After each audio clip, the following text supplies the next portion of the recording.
మీ business ఏదైనా మీ ఊర్లో promotion చేయాలంటే అది సుమన్ టీవీతోనే సాధ్యం. ఇప్పుడే సంప్రదించండి. గంటలపై బ్రిడ్జిలు నిర్మించండి. చంద్రబాబు నాయుడు బాబు, పవన్ కళ్యాణ్ బాబు మా గ్రామాలకు రోడ్లు వెయ్యాలి.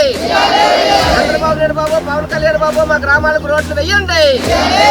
చంద్రబాబు నాయుడు బాబు, పవన్ కళ్యాణ్ బాబు మా పిల్లలను ఆదుకోండి. శంకరం పంచాయతీ ఏదైతే ఉందో, శంకరం పంచాయతీలోని అటు గొట్టువాడ నుంచి ఇటు కృష్ణంపాలెం వరకు కొన్ని 7 గ్రామాలకు సంబంధించినటువంటి ఏదైతే రోడ్డు ఉందో ఈ రోడ్డుని వెంటనే వేయాలని చెప్పేసి గిరిజనులు ఈరోజు 2 చేతులు ఎత్తి దండం పెట్టి పవన్ కళ్యాణ్ బాబు మాకు రోడ్డు వేయండి, చంద్రబాబు నాయుడు బాబు మాకు రోడ్డు వేయండి అని చెప్పేసి వాళ్ళు నిరసన అటువంటిది తెలియజేయడం జరిగింది. ఈ నిరసన అటువంటిది చాలా చిన్న విషయం కాదు. ఈరోజు గిరిజనులు నిస్సాయి స్థితిలోని ఏమీ చేసుకోలేనటువంటి పరిస్థితుల్లోనే మేము ఓట్లేసి గెలిపించినటువంటి పాలక వర్గాలు ప్రభుత్వాలు ఏదైతే ఉన్నాయో ఆ గ్రామాలకి మా గ్రామాలకు రోడ్లు వేయండి అని చెప్పేసి వేడుకునేటువంటి పరిస్థితి. అందుకని ప్రభుత్వం ఎన్నికల ముందు ఏ గిరిజన గ్రామానికైనా ఎక్కడ ఏ ఒక్క ఊరున్నా ఆ గ్రామానికి మేము రోడ్లు వేస్తాం, వాళ్ళకి డోలు మాత్రం అరికడతాం, ముసలోళ్ళు ఆదుకుంటాం, చిన్నపిల్లలు ఆదుకుంటాం, వాళ్ళ గిరిజనులకు అన్ని మౌలిక సదుపాయాలు కల్పిస్తామన్నటువంటి హామీలు ఇచ్చారు.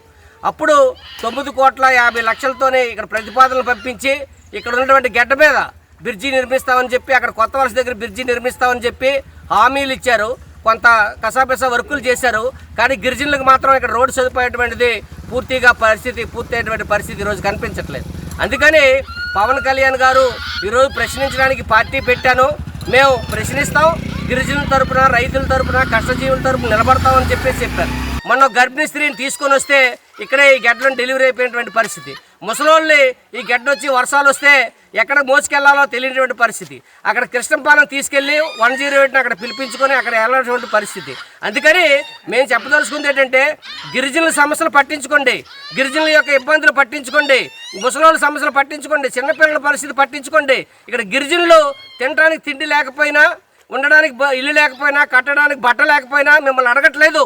మాకు రోడ్డు సౌకర్యం కల్పించండి, మా పిల్లలు స్కూల్కి వెళ్ళడానికి అవకాశం కల్పించండి, గర్భిణీ స్త్రీలు బాలింతలు హాస్పిటల్ పోవడానికి మాకు అవకాశం కల్పించండి, మాకు వైద్యం సౌకర్యం కల్పించండి అని చెప్పేసి ప్రభుత్వాన్ని వేడుకుంటా ఉన్నారు.